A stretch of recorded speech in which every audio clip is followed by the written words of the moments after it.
today. Welcome to Film Junkie Live. It's time to get to humping. It's Wednesday. We're halfway through the week. How we doing out there? Make sure you guys are subscribed to the channel.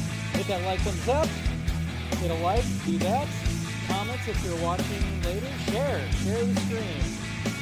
Hopefully you guys are doing great. We got some things to talk about, like Superman and the big, huge dump truck that Robert Downey Jr. apparently is getting for returning to the MCU.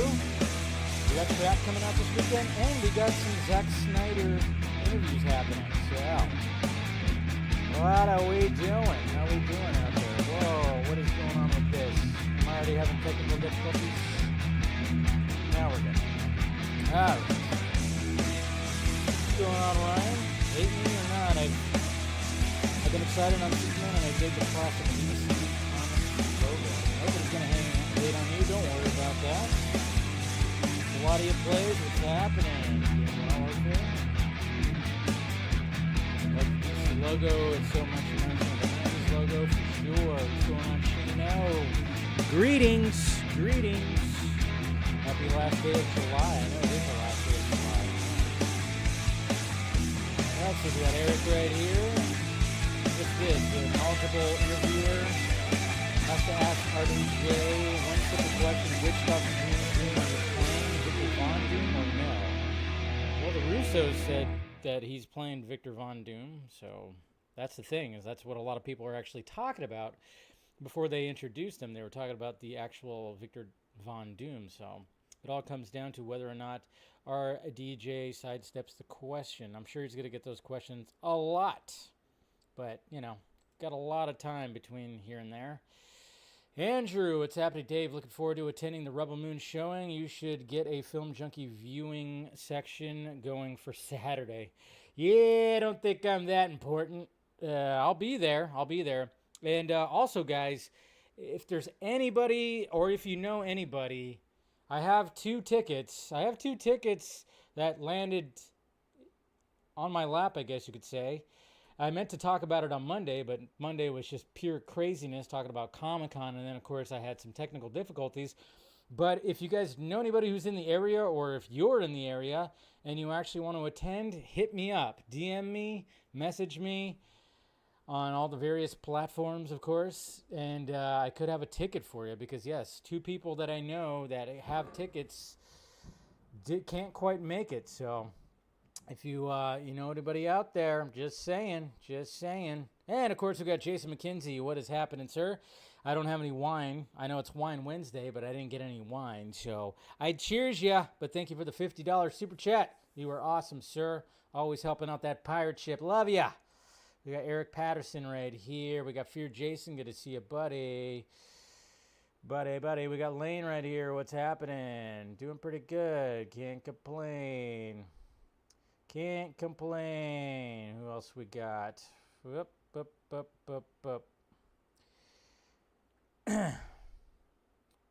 Let's see. We got Mr. Droga right here. Good to see you, buddy. Who else?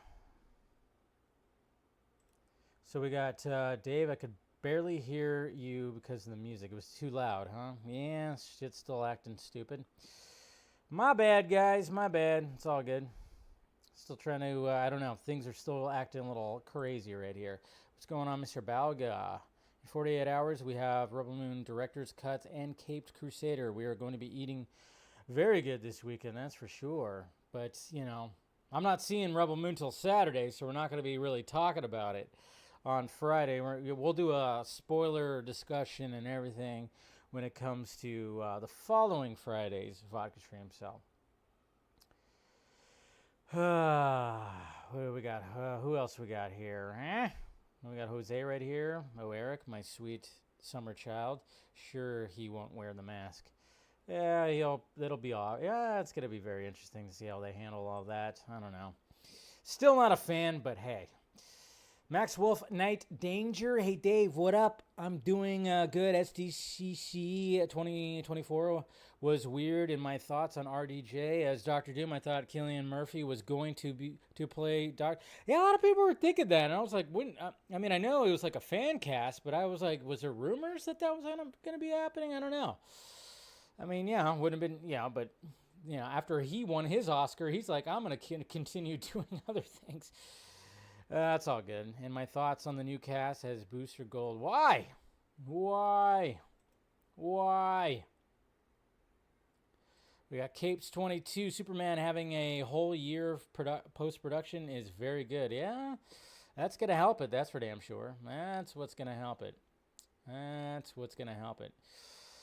Yeah, I know, because we got Fantastic Four that started production this week and Superman ending this week. And Fantastic Four is supposed to come out a couple weeks after. That's why I'm just kind of wondering about that release date. A lot riding on it, but if you saw that Comic-Con footage, if you saw the Comic-Con footage of Fantastic Four, it seems like they already knew exactly the direction they were going and what the production design was going to look like and everything. So at least they have that. And like I said, they could actually, what I said on Monday, they could release that footage as an actual trailer. I mean, it was that well put together. So, all right. Let's see. Turn that off. Let's go ahead and get to the tweets. Let's get to these tweets and see what was happening in the past couple of days. And we're going to start off with this. And like I said, start the hashtag. Please start the hashtag. I've already said it on Monday when I was talking about Channing Tatum and that video that resurfaced from 9 years ago at Comic-Con where he was helping Stan Lee off the stage after the crazy, huge Fox Marvel stage that was happening. But we got Channing Tatum right here. Oh, that hashtag is Make the Chan Bit Movie. That's the hashtag. But we have right here Mr. Channing Tatum talking about obviously being in the Deadpool movie.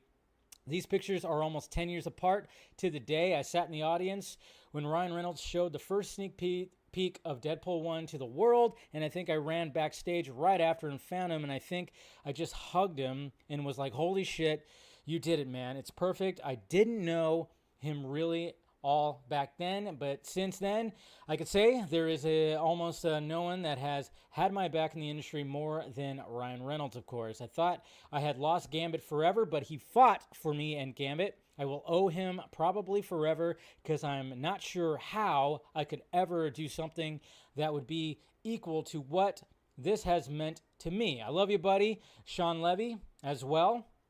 Truly such a brilliant creator on every single level. All things happen for a reason. I'm so grateful to be in this movie. It's a masterpiece in my opinion, and just pure badass joy. I was literally screaming in the theater, and of course, let's fucking go. But yeah, crazy. These two haven't aged a bit, and almost the same shirt that he was wearing. I love that. But yeah, it hasn't aged really. I mean, come on. They're keeping the youthful thing alive. But yeah, like I said, make the Chan Bit movie. Make the Chan Bit movie, or Deadpool and Gambit, I don't know. And then, of course, we have Reynolds responding to that. Imagine having a front row seat to this guy. He's not only a once-in-a-generation talent, but a genuinely good guy. I know what it feels like to will a character into existence, and Chan did just that. Then he put the most vivid, authentic version of the character on screen. This was our second San Diego Comic-Con. 2 of the best days of my life happened while Channing Tatum wore this shirt. Coincidence or conspiracy? So a lot of bro love happening right there between Chan and Reynolds right there. That's pretty cool. Love it. And apparently, and thankfully it hasn't been in my head. It was in my head all weekend and then into Monday. But NSYNC's Bye Bye Bye, yeah, apparently it rose up to top 20 globally on Spotify. Number 16, actually.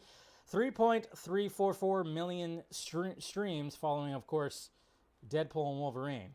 So there is that. And then there is this, too. In a couple of weeks, we get Alien Romulus, and we have a couple of posters that look pretty damn badass. There's the Cinemark poster right there for XD. And then we have an IMAX poster right here as well. That's pretty cool. That's pretty cool. This spaceship right up here, that looks like the token from from Inception. Is it going to fall over? I don't know. And then you got to love this too. Ki-Hu Kwan, of course, was the assistant fight choreographer, I guess, or coordinator on X-Men in 2000, and he got to reunite with Hugh Jackman right here. So if you guys remember, we saw the behind-the-scenes footage of X-Men, and we saw, of course, Kwan right here, and then, of course, there they are right there. Gotta love it. We need more Kwan. We need more Kwan. We need more. And then, yes, guys, oh boy. Like I said, this is a pretty good weekend, and look what we got right here. We got the opening. The opening for Batman Caped Crusader, which we're going to be able to watch in less than 24 hours, I guess. Or in 24 hours, I can't even, it's supposed to show up tomorrow, so tonight. And they released this right here, where it was like, oh, so freaking good. So good. But, yeah, the opening looks just very tasty, very delicious. Love it. Look at that. Can't wait to fire up some of those episodes this weekend. I'm probably not going to watch the whole thing, but I might try. I don't know. I might try. It's very noir. It's very awesome. Very beautiful. Very, absolutely beautiful. And we're going to talk about it more on Batman. We're all not Batman, but DC Fanimated with Scott. We're going to talk more about it because they did release the title cards for all the episodes as well. We'll talk about that. But this is creepy, guys. This is creepy. Okay, this is a Black Mirror episode that has come to life. Did you guys see this? Huh? Did you guys see this? Oh my God. Tell me this doesn't feel like a Black Mirror episode. We made it. So it's called Friend. As you can see, she's wearing something around her I don't know how to neck. woo very good. What is that? That is an AI friend that will text you. That's fair. All right. What? Let's go. Tell me this doesn't feel like a commercial out of Black Mirror. Oh, come on. Oh, let's go. This guy's also wearing it. Come on, man. I hate this game. Take notes, Text baby. message Oh, from man, his you little guys AI suck, bro. You friend. like the back Let's of go. Let's go. Called Jackson. Dude, what? How did you do that? Yeah, that's right, guys. Here we are. I know the effects are crazy. It's dank. I could eat one of these every day. Are we really that lonely nowadays? I mean, what the hell's going on here? I'm just saying, like, I mean, I get it. We're all very much, like, dialed into the Matrix and everything like that. But, I mean, there is that part of when we watched the movie Her that we knew that was actually going to be coming. But at the same time, I'd rather have something that talks to me in Scarlett Johansson's voice than just send me a text. But, yeah, this is just, yikes. I don't know. But that's the whole thing. And you can go to friend.com to order that. It's $100. Kind of wondering, kind of curious to see, pretty curious to see what all comes from that and how people review it. And then on Monday's show, I did show you Damien, the Knightmare Damien Wayne from this X Restore the Snyderverse Visual God X Twitter account. We got another image right here. Look at that. The costume looks great. Everything looks great. I love the fact that he's got the sword right there. He's got the mask. He's got the goggles. And, of course, the background that is the Knightmare world. But that Robin costume looks awesome. Looks so freaking good right there. And that's supposed to be Batfleck's Damien right there. Who would play Damien Wayne in the Snyderverse? That is the question. That is the question. And then I'm very much looking forward to this because I'm a big Saturday Night Live fan. Not currently because it kind of fell off, but, you know, I'll still watch it every now and again. But back in the 90s, I was definitely obsessed with Saturday Night Live and the movie that's directed by Jason Reitman that's going to be called Saturday Night is going to be coming out on October 11th in theaters. Definitely going to be watching this.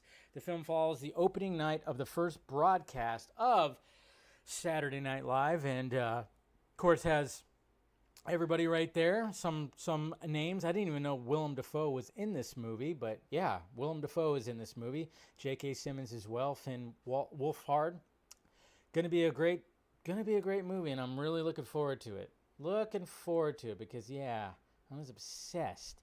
Man, I remember one time. Okay, so this is how much I loved Saturday Night Live, and I remember one time I was during school. I don't know what grade I was in. I was probably a freshman in high school, I think. I don't know, but in my school library, we were supposed to, for English class or whatever the hell, I don't know if it was English. I think it was English class.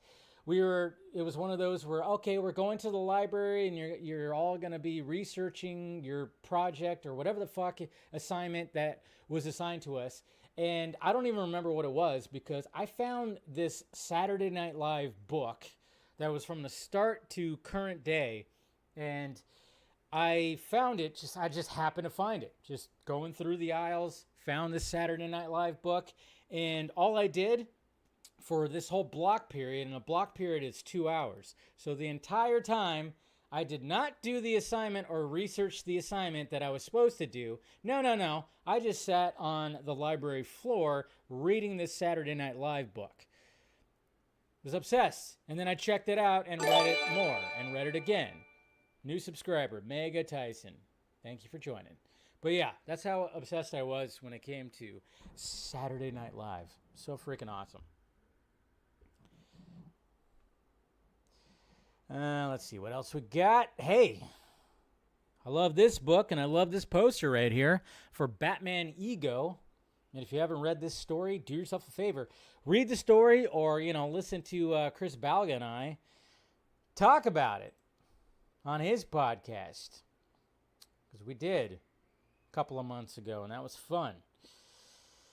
And then somebody snuck a picture right here when they were at the Deadpool and Wolverine Hall H, or the the screening for it, and they snuck this picture right here. That's pretty cool.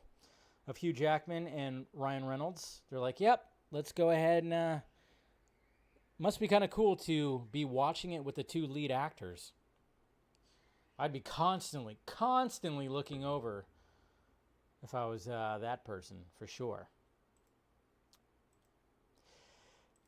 And then, my God, guys, this almost doesn't seem real, but I hope it's not real. But, nowadays you just never know because things are faked a lot. But at the same time, there are also a lot of people that are just losing their goddamn minds when it comes to just the most trivial, stupid stuff. And we got a person right here who was very, very upset that they didn't get to see the Joker 2 trailer. That's right, guys. The Joker 2 trailer, when he went to the movie theaters and wanted to see it on the big screen, because apparently watching it on YouTube or whatever wasn't enough for this guy. And I'm sure some of you guys saw this, but my God.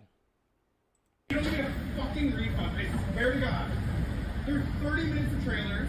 30 minutes of trailers. I wanted to see the Joker. I wanted to see Lady Gaga in the Joker trailer. Give me I will call the police on you. He's threatening to call the police. Give me a fucking refund. I swear to God. And he wants a refund. 30 minutes of trailers. Like, I get the complaints about 30 minutes of trailers because that can get ridiculous, but I will call the police on you. This is not. Jeez. Like, whoa. All because of a trailer that you can easily watch at home? I don't know. Somebody's obsessed with Lady Gaga. But hey, he's passionate. Definitely passionate. And then, of course, Deadpool and Wolverine, the marketing and everything, again, it's been pretty perfect when it comes to the marketing, and they reenacted another meme. And it's this meme right here when it comes to the cat and the lady that's screaming at the cat. Come on. That's freaking beautiful. Love it. Love it. Love it. These guys are just killing it with the marketing. Killing it with the memes. Killing it with the memes. And then I think this should happen. I remember hearing this idea, and I have yet to watch the part 1 of 3 parts of the final season of Cobra Kai. And of course, that's going to be leading into the new Karate Kid movie that's going to be coming out next year. And I always thought this was a good idea when I heard about it the first time, and I'm going, yeah, do it. The Cobra Kai bosses have been talking to Karate Kid writer Robert Mark Kamen about Mr. Miyagi's backstory. Are they planning a prequel? We definitely want to do that and have been talking about that. Yes! Why not? I mean, Pat Morita, may he rest in peace, been gone for a while, but at the same time, it's like if you want to continue some Karate Kid lore after all the Cobra Kai stuff, yeah, why not? I'm surprised that they didn't want to do some kind of flashback thing or some kind of prequel thing when it came to even the Cobra Kai series. I say do it. Obviously the Morita family and all that, hopefully they'd be okay with something like that, but at the same time, it's like, yeah, do a prequel story. Let's see how did Mr. Miyagi get to, Reseda? How did he get to be like the handyman guy at that apartment complex? How did he get there with all his backstory? How much ass did he kick? Let's see all that. But it'd be very difficult to find, somebody to fit in those shoes. Definitely. To do a young Mr. Miyagi, my God. And then we have Doug Liman, who is still upset about the fact that Roadhouse was put on the streaming service on Amazon Prime Video as opposed to be putting out into theaters. We heard about that drama before it came out. Then the movie blew up, did well, and then we heard, oh yeah, they're going to make a sequel. But then we have Doug Liman right here still talking about being fucked over by Amazon. My issue on Roadhouse is that we made the movie for MGM to be in theaters. Everyone was paid as if it was going to be in theaters, and then Amazon switched it on us, and nobody got compensated. Forget about the effect on the industry. 50 million people saw Roadhouse over its first 2 weekends. I didn't get a cent. Jake Gyllenhaal didn't get a cent. Producer Joel Silver didn't get a cent. That's wrong. So yeah, it's like one of those things where you go, okay, a lot of eyes got on Roadhouse, which warranted making another one because it was announced that they were going to do another one. But at the same time, yeah, the compensation thing, this kind of like reminds me of what happened with Scarlett Johansson and Black Widow. Remember when they released it in theaters, but also they released it at the same time for streaming on Disney Plus, but you had to pay like the premium fee as if you were like going to the movies, and then she wasn't going to get rewarded that, even though it was built into her contract that she was supposed to get a piece of the box office, but it wasn't, of course, a piece of the streaming premium fees. So all that kind of stuff is kind of weird and kind of interesting. But yeah, Doug Liman, not too happy about it. Not too happy about that. And then Ryan Reynolds is just, he keeps on posting things when it comes to Deadpool and Wolverine, and I hope he continues. He continues because he posted like a little bit of outtakes when it came to working with Dogpool, but then he posted this right here, which it might upset some people who are saying that Deadpool and Wolverine kind of ruined the ending for Logan, but I think it's pretty hilarious. That's right, Deadpool and Wolverine. Life is like a box of chocolates. You never know what you're gonna exhume. I mean, they had to take this picture. I laughed. It's funny. Why not? It's just good stuff right there. Again, just nailing all of this. And apparently, too, according to a new calculation, Deadpool and Wolverine uses the word fuck 118 times. That's right. So you're going to hear, if you haven't seen it yet, or, if you have, try to count all the times they use fuck and see if you come up with 118. That's a lot of fucks. I mean, I could try to beat that tonight on this stream if we want to, but then at the same time, something tells me that the YouTube like algorithm or something like that is gonna like fuck my shit up. So I've already said it like 5 times in that past in that whole thing. And then yes, they released the title cards for Amazon and for Cape Crusader on Amazon. We're gonna talk about that on DC Fanimated tonight, which is gonna be on in about an hour and a half. So tune into that, and we'll go over those. And then this is pretty fucked up when it comes to San Diego Comic-Con. You just don't expect to hear this kind of news, but you know, we're in 2024. Everything's insane. Who knows what's going to be happening every day? You just kind of wake up and go, what's going to happen today? What are we going to hear about today? Well, Jesus Christ. 14 people were arrested and 10 victims were recovered in a human trafficking sting operation during SDCC. One of the victims was a 16-year-old girl. What are we doing here, folks? What are we doing here? And the fact that this was actually a thing, and, you know, good on them for having this operation to get rid of these fucking pieces of shit. But it is crazy how the whole trafficking thing, human trafficking thing, is still very much relevant, and how you barely hear about any of the candidates really talking about getting rid of that in our country. You never really hear about that when it comes to policies, when it comes to things. You don't hear about that a lot. It's just kind of crazy. And it's just happening at Comic-Con, and then you just kind of go like, wow. What was actually happening when it came to all this? Yeesh. Hate to know, but that's just disturbing. It's disturbing to think about that. That's crazy. Absolutely crazy. Oy.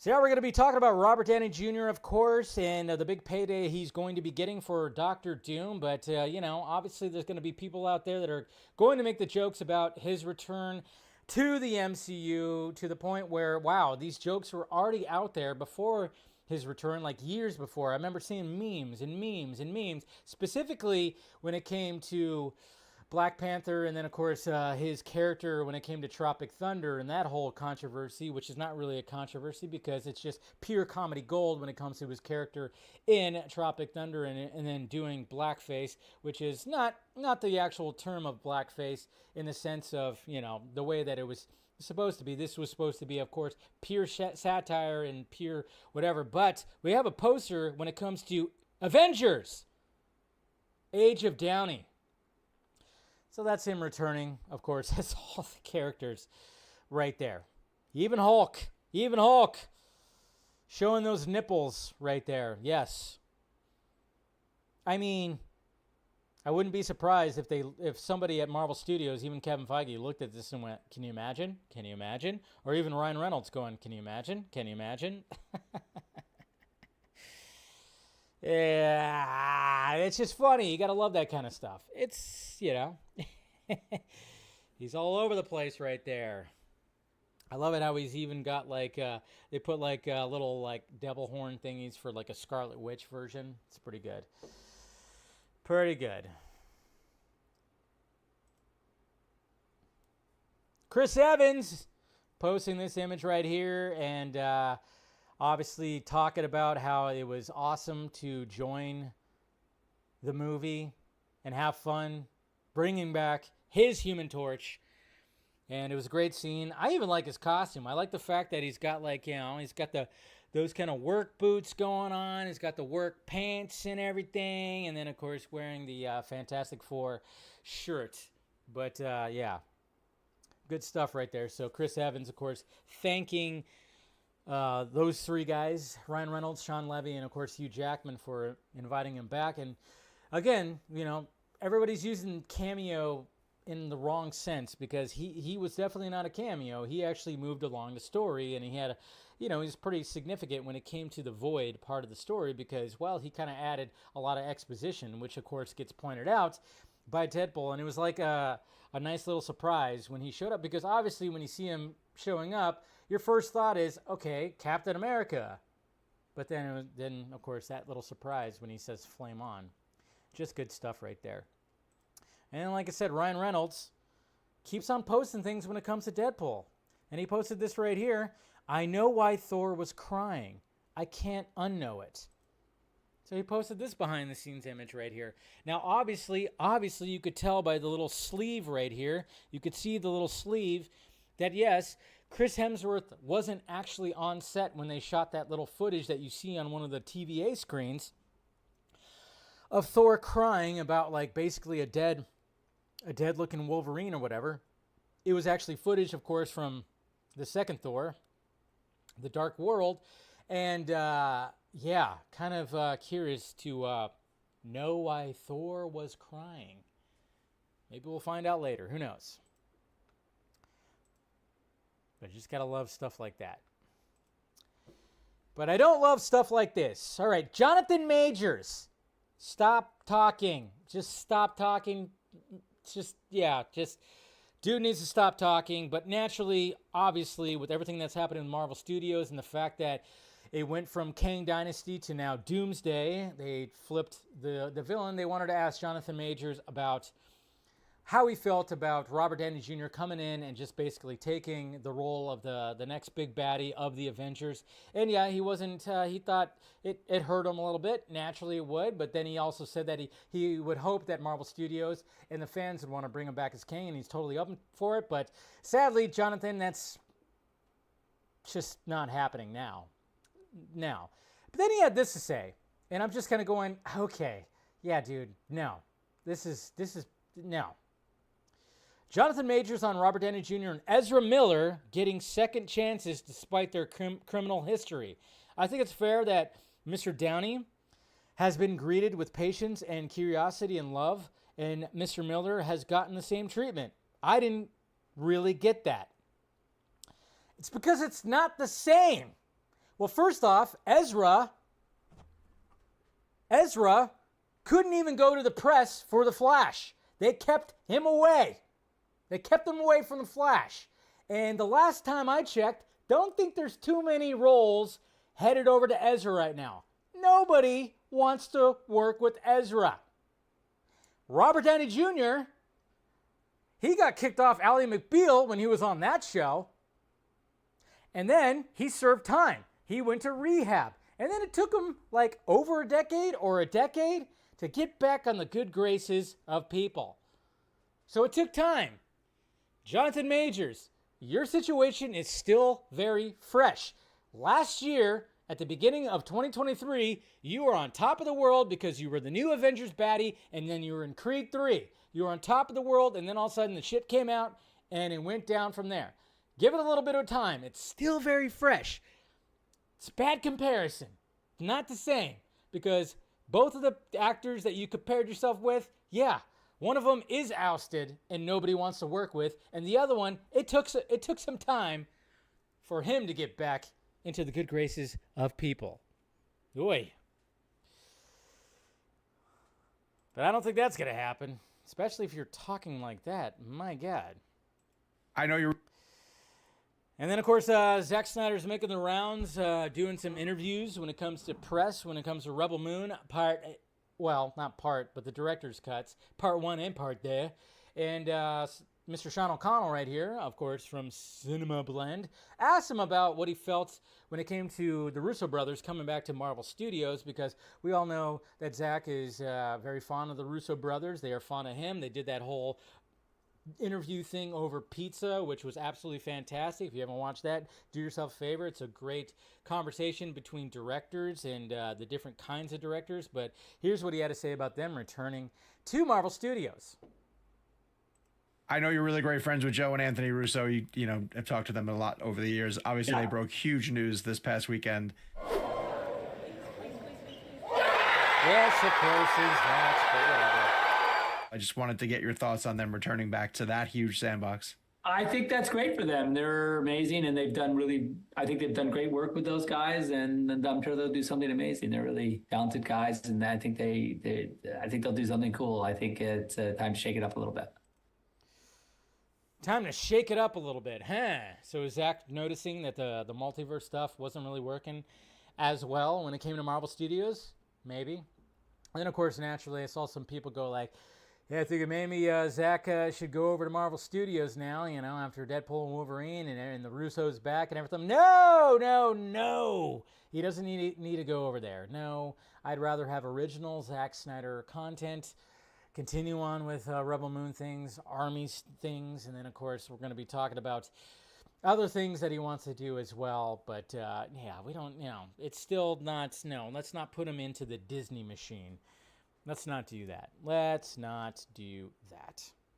Anyways, all right. So that's all the tweets right there. Let's all do the tweets. Zach is like, good for you, but I'm glad I'm done with the cape shit. Yeah, that's what I'm saying, Stephanie. I'm like, I mean, I think given the opportunity for something that the only thing that I would actually go, all right, Zach could do for Marvel Studios, because he loves the Daredevil character so much, is direct a couple episodes of the Daredevil show.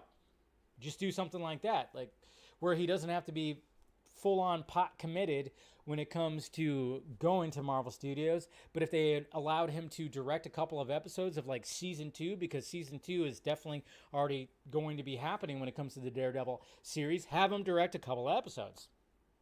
That's it. That's the only thing I'd be like, yeah, there we go. But no. I want original stuff. And I think Zach wants original stuff too, even though he loves loves talking about these stories and this cape shit, stuff like that. But nah. Yeah, no. We want Fountainhead. We want Horse Latitudes. We want more Army. Want more Rebel Moon. You know, hopefully we'll want more Rebel Moon after this weekend. All they kept saying was about the... Yeah. I mean, of course, the main focus of the interview was going to be about the director's cuts. Naturally.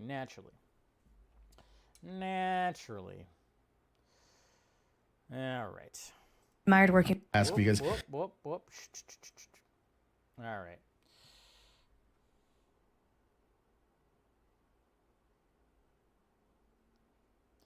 All right, let's talk some DCU. And yeah, we're going to be talking about, of course, Superman wrapping right now. But let's talk a little bit, naturally, just everything that I could pull right here. And, of course, we got a lot of things right. Looking at DCU updates, of course, following them and seeing what they've been posting. And they do a good job of curating, like, everything and getting everything on their platform and everything. And we got Isabella. We're going to start off with Isabella Merced. She, of course, is going to be, she's been promoting, doing press. It must be annoying when, I always think, like, man, it must be annoying when they do, like, these press events and they have another actor or actress that is promoting a different movie, and they're, of course, doing press with the entire cast. And then, naturally, since that actor or actress is going to be in another big movie, the interviewer, of course, is going to ask about working on that movie. But we have her talking about working with David Corenswet right here. Ask because this is pop culture, superheroes, all that stuff. Isabella, you're going from extremely dark with Aliens and The Last of Us, and you're going to a very hopeful character like Superman. In Superman, can you talk about David Corenswet's portrayal of Superman, bringing that hope in the film? That man is an angel. He is very much Superman. Like, he's very homegrown. He has that energy, and I admired working with him. His patience was incredible in his little tight suit in those hot days. Was it that tight? He never complained once. That is someone I've been very lucky to work with people like him and Kaylee, who their professionalism is just so inspiring. And so you kind of just go, wait, I can't complain for shit. Like, they're doing so much more work and have so much pressure on their backs, and they handle it with such ease. And that was really cool to watch. I don't know if I told you enough, but it was really, really cool seeing you.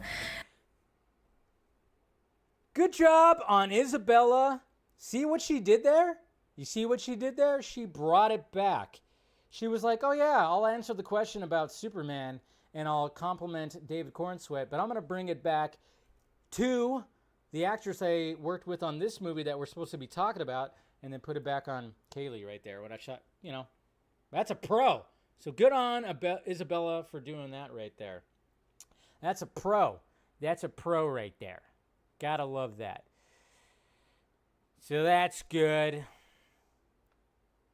And then, yes, guys, when it comes to Superman merch, a lot of people are going, it's already sold out, which was kind of funny because it was like, wait, I thought there was no hype for this Superman movie. Of course, it got sold out. And then when they were going to be putting more merchandise when it came to shirts and the hat for that new Superman logo, a lot of people were going, is it just for the U.S.? Just for the U.S.? Nope, not anymore. That's right. It's we got like different, now we got like, we got a black shirt. We got a white shirt right here too. So this is in the shop, and it's for the shop of, this is from DC Film News right here. The official theatrical merch is now in the WB shop UK. So anybody who is in the UK, you can now get yourself some merch. You can get yourself some merch.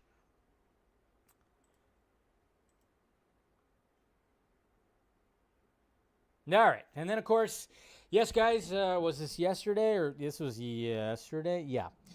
So July 30th, of course, 2024 is when official principal production for Superman has officially wrapped. And naturally, James Gunn wanted to put it out there, and it was kind of like a surreal moment because 10 years ago is when Guardians of the Galaxy came out. So he also had a little bit of reflection when it came to that, and I thought that was pretty cool. But he posted this image right here from one of the first, when we first were getting the fact that they were shooting up in a very, very cold spot that we all assumed, of course, was going to be some Fortress of Solitude scenes that are going to be happening in Superman.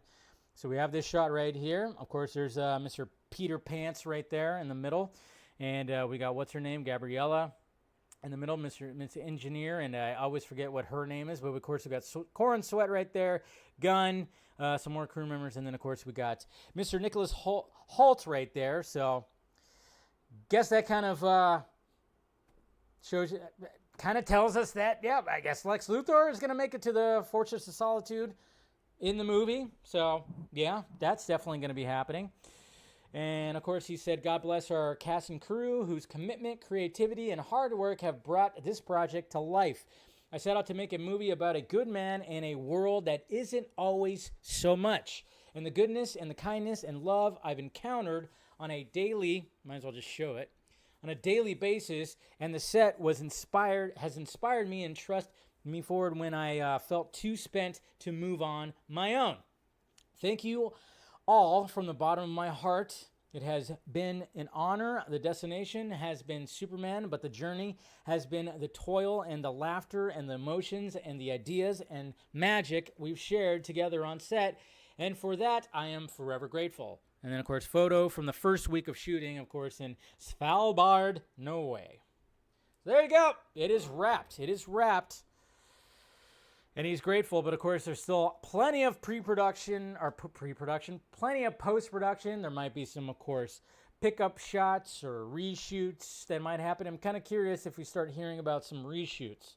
What's going to be happening with that? It's going to be interesting. And then, of course, a lot of the cast members, you know, Gabriella, Miss Faria, she said, no more than ever will I need James Gunn's Superman, and it's a message of hope. So she's also been, you know, you did it, boss. So she's been, thank you, thank you, thank you. That's a wrap. And then what else we have right here? Well, we got this... we got this guy right here, and that's right. Mr. David Corenswet, who is celebrating the fact that Superman has wrapped production, and of course with James Gunn giving that heartfelt message to everybody involved with the production, saying like, hey, this has been just a great experience, and of course there's plenty of post-production that's going to be happening, but when it comes to David Corenswet, well, this is how he decided to celebrate the wrapping of Superman. Eating a big, huge brownie because it's like, fuck this.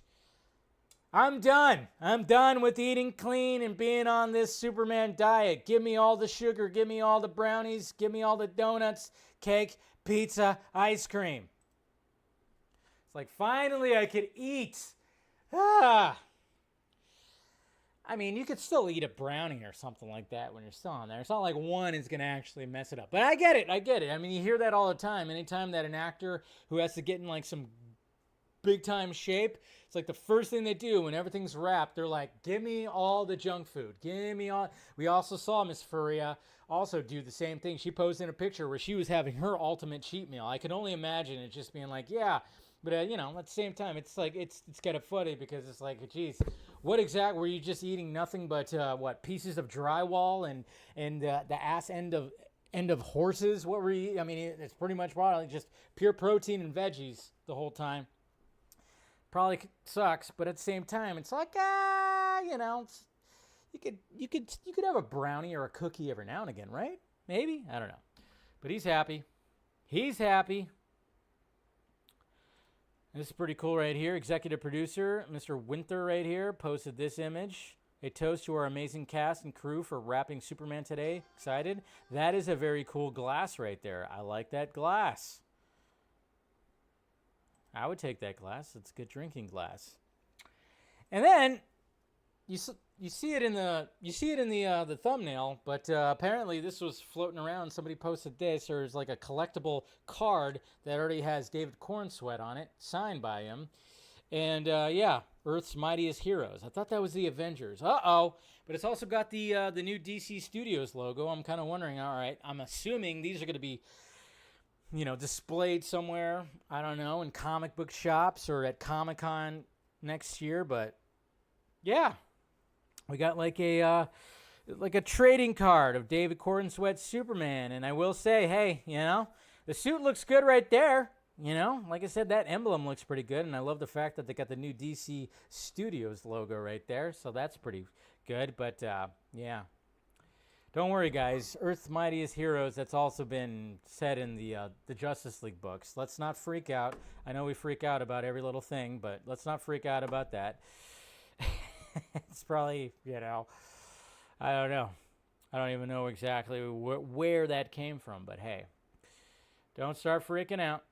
Don't start freaking out. And then to wrap up the DCU news, we have this exclusive right here from, well, not to me, but Nexus Point News that posted this yesterday. Exclusive, more details emerge as DC's Lanterns prepare for production.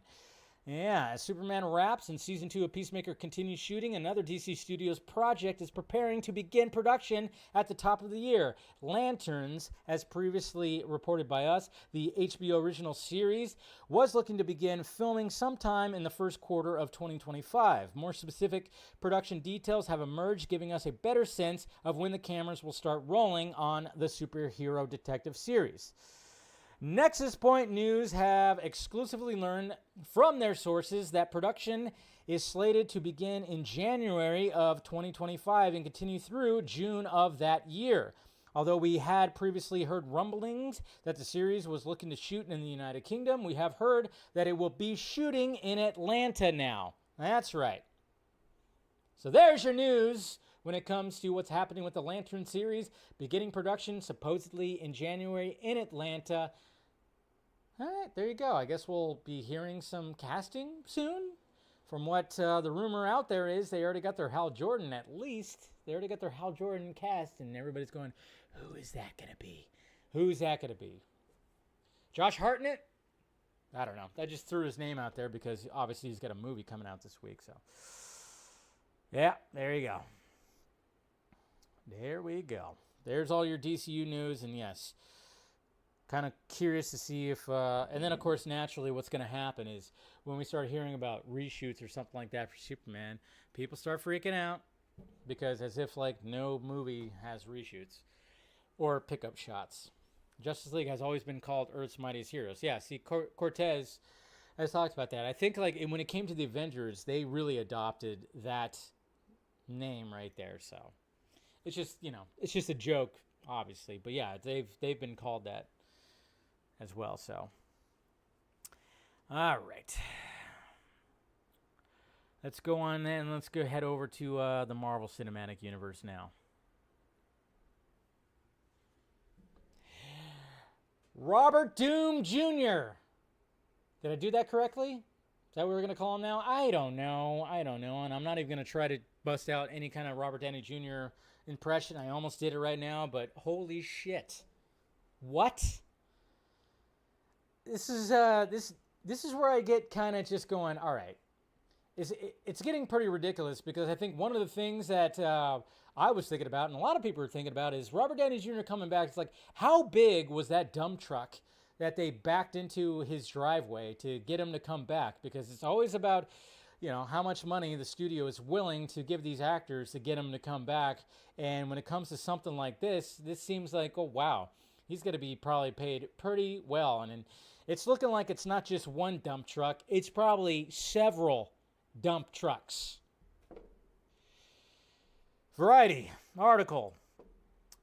Behind Robert Downey Jr. and the Russo brothers' mega Avengers Paydays. Oh my God. It's pretty crazy. And then, of course, we don't have to look at that first paragraph, but obviously talking about Robert Downey Jr. bringing back key members of the old gang won't be cheap. Sources say Marvel is plunking down $80 million for Anthony and Joe Russo to direct Avengers Doomsday and Avengers Secret Wars, and significantly more for Downey to tackle uber villain Dr. Doom in the two tentpoles. The Russo's deal doesn't include back-end compensation, but it does contain performance escalators that kick in at the $750 million to $1 billion thresholds. A source close to the production disputes those figures and claims the Russo's paydays are lower. The brothers, who will produce the two films via their AGBO banner, that marks something of departure for Marvel, which typically doesn't work with outside producers preferring to keep the team in-house. For Downey, who helped catapult Marvel into a money-printing machine, thanks to his turn, of course, of blah, blah, blah, all that, his deal is also filled with perks that include private jet travel, dedicated security, and a whole trailer encampment for the newly minted Oscar winner. Downey took home his year's best, of course, Oscar. What? Private jet, security, a trailer encampment. This guy is going to have more security and more seclusion than fucking Donald Trump. It's not fair, not fair. This guy right here just pretends to be somebody. I'm the real Iron Man. I'm the real Tony Stark. According to one knowledgeable source, Downey is by far the highest paid member of the Marvel Cinematic Universe and has pulled down between $500 million and $600 million over the course of 4 Avengers movies, 3 Iron Man outings, and cameos in The Incredible Hulk, Captain America Civil War, and Spider-Man Homecoming. I'm sorry, Variety. Sorry, but The Incredible Hulk was a cameo. Homecoming and Civil War were not. Can we learn the definition of a cameo? Because seems like people don't know what a fucking cameo is anymore.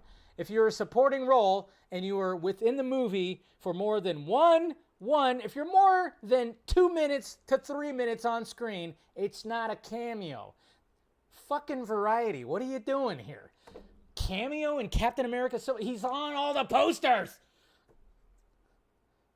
I don't know. Stupid. But yeah. So Robert Downey Jr. is he's going to be getting a pretty hefty payday and all the perks and all the everything right there. But yeah, it's just like, it's going to cost a pretty penny. It's going to cost a pretty penny for the Russos to come back. And it's crazy when we start talking about budgets and how everything is right now, especially when it comes to compensation for other actors and crew members and VFX artists. And we're starting to, and they're reading this kind of stuff right here. And it's just like, it's absolutely bonkers.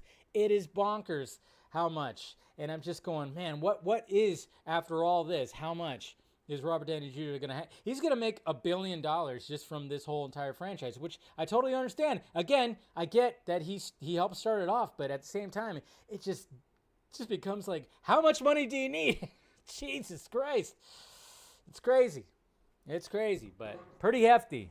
Pretty hefty payday for him. They're just printing money, I guess, right? Ben, thank you for being a member. Matt Reeves is tweeting Batman Crusader goodness. And, of course, thank you, Eric, as well. All right. Yeah, Variety's dumb. Let's see. What Matt Reeves is like tweeting some shit because that stuff's happening tonight. Let's check it out.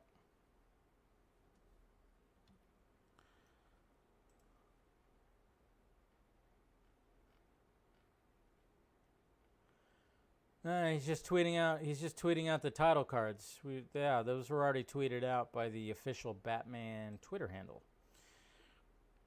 So we're gonna talk about that on DC Fanimated. So yeah, that's already been out there for a little bit. But yeah, still can't wait. Still can't wait. Also, can't wait for this movie to come out because, hey, I'm an M. Night Shyamalan fan, and like Josh Hartnett, loving the fact that he's having a renaissance right now when it comes to Josh Hartnett, and the synopsis for Trap just sounds like something that's just going to be totally freaking awesome. So naturally, what I do every Wednesday show is go, hey, the new movie that's coming out this weekend, let's see what the critics have to say. And then we go to the Devil Fruit site to see what the critics are saying. And as we go to the Devil Fruit site right now, there is no goddamn critic reviews, which is never a good sign. Uh-oh. Uh-oh. Where's it at?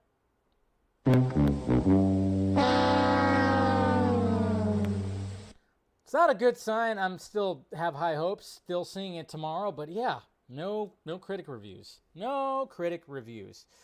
So I guess we can kind of just I typed in on Twitter. I was like, okay, we have some things right here, but it's very hard because the movie is literally just called Trap. So it's like I have to put what, Trap review, Trap movie, I don't know, but yeah, I mean, just reading right here, it says, people are even going like, where are the Trap reviews? But we have somebody right here that's giving it 5 stars. That's good.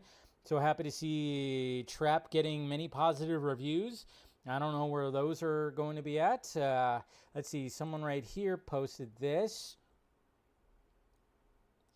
Trap rating, 8.5 notes right here. M. Night Shyamalan lives up to his reputation of subverting the audience expectations and flipping the very essence of the genre and story structure on its head. That's probably what they meant.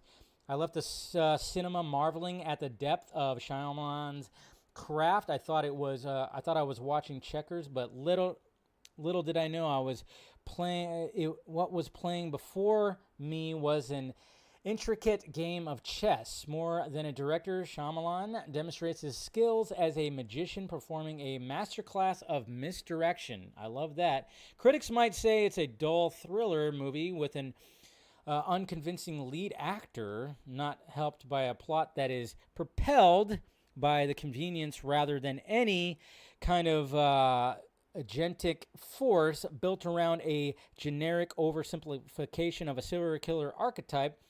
But I say they do not see the genius of Shyamalan's vision. It is not a thriller movie. It's a crime drama. No, it's a comedy. A slow burn comedy with a punchline that builds for an hour and a half, guaranteed to knock you off your feet by the time the credits roll. Suffice to say, I have never laughed as hard as I did with Trap.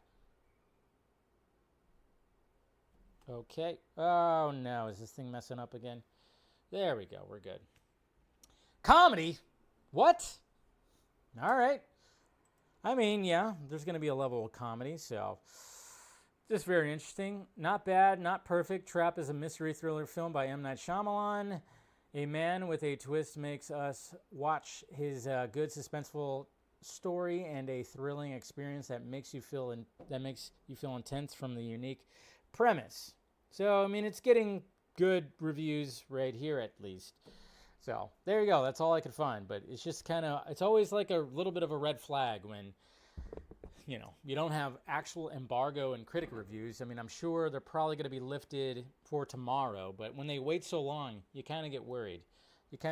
But I still have high hopes. Still seeing it tomorrow. So look forward to my first reaction. Looking forward to it.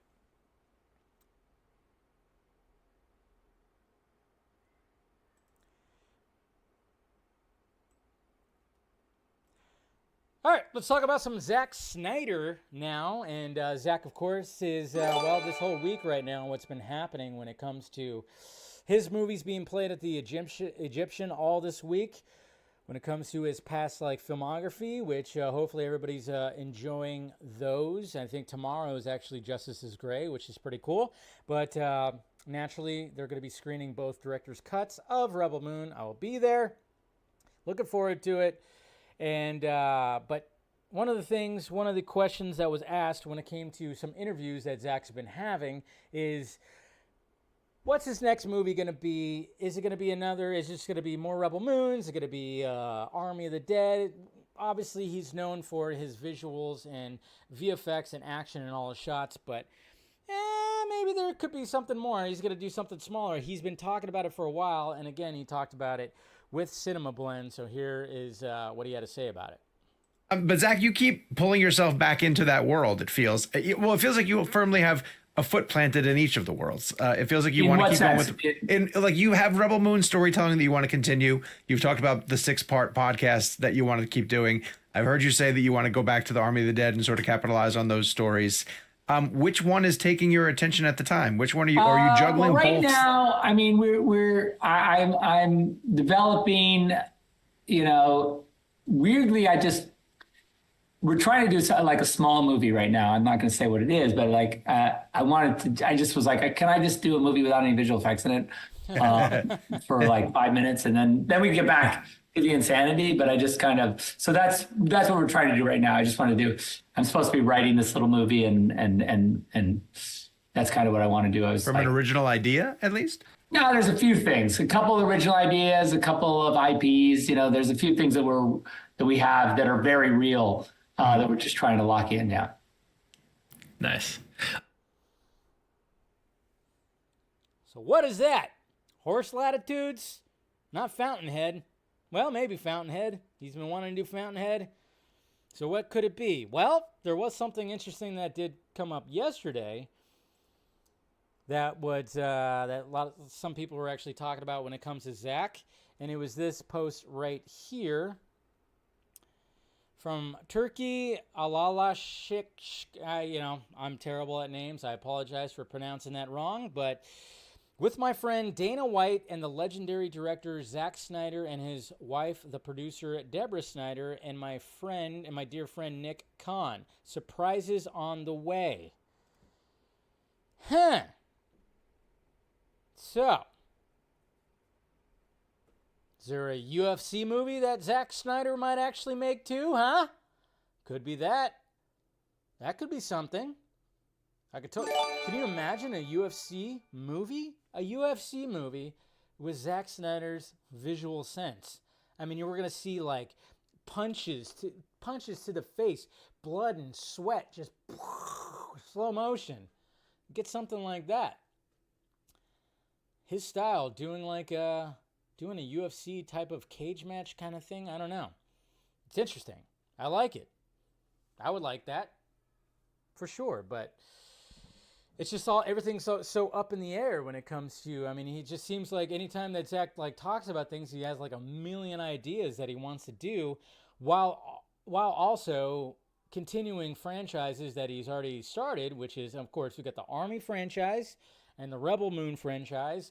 And it's like, geez, the dude needs to clone himself. He needs to clone himself like 4 times to get all the stuff that he wants to get done. But I'm like, yeah, Zack needs to do like a movie where, he's not on a green screen set, when there's not a lot of like craziness happening. So I'm hoping that hopefully it's something like Horse Latitudes, or maybe it's going to be something that has to do with the UFC or some kind of cage match fighting thing. I don't know. But yeah, I for his sake, for his sanity, do a small movie. I hope he does. I hope he does do a small movie where it doesn't take a fucking 2 years to make. Like, it's not just like crazy visual effects and crazy sets and, stuff like that, where he can actually do something small and get back to like some basics, I guess you could say. But then he'll get right back to it. And hopefully we get some more Rebel Moon. And I'm really wanting more Army, to be honest. I mean, I hope do the small movie, but let's get some more Army universe stuff, because I'm really all about that. But there you go. That's just what I wanted to talk about. So hopefully something like that happens for him. All right. UFC meets 300. Yeah, can you imagine that? And then, yes, Stephanie, just like that, like Warrior. Something like Warrior. But you have Zack Snyder's fucking visual eyeballs. Ooh. Get that slow motion. It'd be something pretty damn sweet. I'm just saying. All right, guys. Let's see the Twitter questions, and then we'll do the members-only stream after this. If you want to be a part of it, become a member. Join the family. We'll just, you can pick my brain a little bit on a little personal level. And then, of course, we got DC Fanimated. That's going to be happening in less than an hour as well. We're going to be talking some Batman, some new Batman adventures. So, and we'll talk about some Cape Crusader stuff, too. So, should be good. Eric, hey, Dave.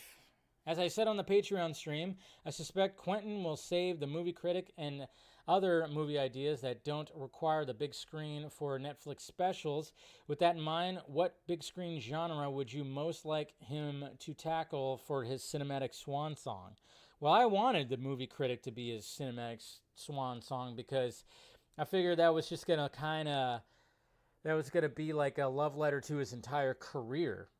You know, so I would. That's what I loved about Once Upon a Time in Hollywood, because you totally tell that he made that movie where it was just, he was super passionate about it.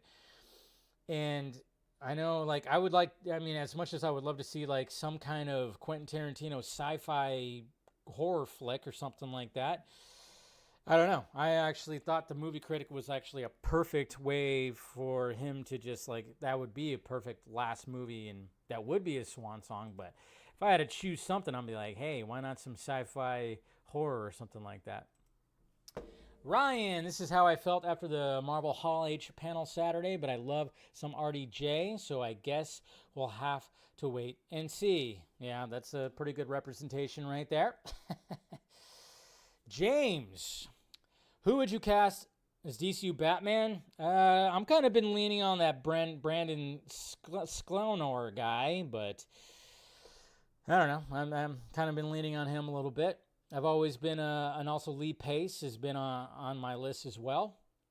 Should they go mega A-list, or are you talking about like a mega A-list? To match Robert Downey Jr. height? Nah. They're never going to match that. There's no way that they can match that. And they can't afford it right now, too. So, no, go with an unknown. Go with an unknown. Devon Wooter, hey, Dave, I can't get bye. Yeah, I know. That's an earworm that's going to be in your head after watching Deadpool and Wolverine opening. Out of my head, that song. I'm watching the Batman, the 2004 series. Do you have favorite episodes from the show? And do you think Spider-Man and the Avengers being shocked that Tony Stark is Dr. Doom? That's an intriguing aspect, of course, to the whole fact of the matter of Robert Downey Jr. coming back, is how that plays into it all. And we'll definitely on DC Fanimated, we're going to be reviewing the Batman, so it'd be nice to revisit all of that as well. Mr. Nobody, hey Dave, I think the new Batman, he should have white eyes, but not always. Good point. There could be some lenses that come down. Like the Flash, with the lenses that come down from the mask, he can emote more expressions, and the fans could see Batman with the white eyes. Plus, it could be used as detective mode, like in the Arkham games. Yeah, I think a lot of people would actually agree with that. And maybe that's what they'll do. I don't know. Darkness Under the Wind. Dave, question 1. With the cows with wide eyes making a huge return in Deadpool and Wolverine, do you think we will see more of that in the future MCU projects and the superhero genre overall, like for Batman and his Bat family? Like I said, if you can somehow make it work, but maybe it could just be part-time, like in detective mode or whatever the hell. Question 2, with Gunn now finished with Superman, do you see the rest of the first chapter getting revealed at CCXP Brazil? Yeah, I mean, DC is very beloved down there, so why not? And then number 3, if Captain America Brave New World is at least really good, do you think it will bring in more hype and interest for what's coming out after, like, Daredevil Born Again? I think there's a lot of hype for Daredevil Born Again, a lot of hype for Fantastic Four, but not so much Thunderbolts. Thunderbolts, I don't think there are people that are really too hyped for that, but hey. I'm still going to watch it because I love Florence. Pew, pew, pew, pew, pew, pew. And then finally, Adrian Woodbanks. Will you be attending the Rebel Moon events? Yes, I will be there. And also, is the Q&A from Zack to the fans? I don't know if it's going to be like that. I don't know the details when it comes to the Q&A, but usually it's just like already pre-prepared questions. I don't think it's going to be like full circle. Hope to see you there. Sorry, I don't mean to sound creepy. No, yeah, it's okay. You could sound creepy. I won't take offense from that. But yes, if anybody's there, find me. You know, I'll be walking around like this. You know, I'm not super tall, so you can find me pretty easily. But yeah, if you're there, and like I said, if you know anybody who's in the area, or if you yourself are going to be, or like live in the area and can make it to the Egyptian Theater, hit me up, because like I said, I got hit up by 2 people who have tickets that cannot attend, and I meant to talk about it on Monday, and I'll probably be tweeting it out tonight as well to see if anybody wants to attend. Like, I'm going to be riding solo myself, at least as far as I could tell. I'm going to be riding solo, so yeah, 2 extra tickets for anybody who actually wants to attend, who is in the area or who can make it there, or if you know anybody that can make it there. Like I said, DM me, message me, whatever the hell. So yeah, just let me know if you know anybody there that wants to do that. Anyways, all right, go ahead and wrap this up, and we'll do a members only stream after this. If you want to become a member, become a member, and very much, let's see.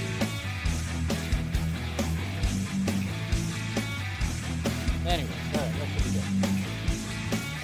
All right, so yeah, I'll see you guys in a little bit. Members, I'll see you guys in a little bit. Look for it on your feed, and everybody else, I'll see you tonight on YouTube Animated. I'll see you guys on the Vodka stream this Friday, and we'll have a good conversation. I should definitely be having a guest. It's been kind of a struggle when it comes to the guest stuff, but hey. Anyways, all right, guys. Members, we'll see you guys in a little bit. Everybody else, love you. Thank you for hitting that like, thumbs up, spending some time with me. Thank you all the new subscribers. Got a little influx that happened this past 24 hours, which has been great. So anybody new, it's been great. All right, guys. Talk to you later.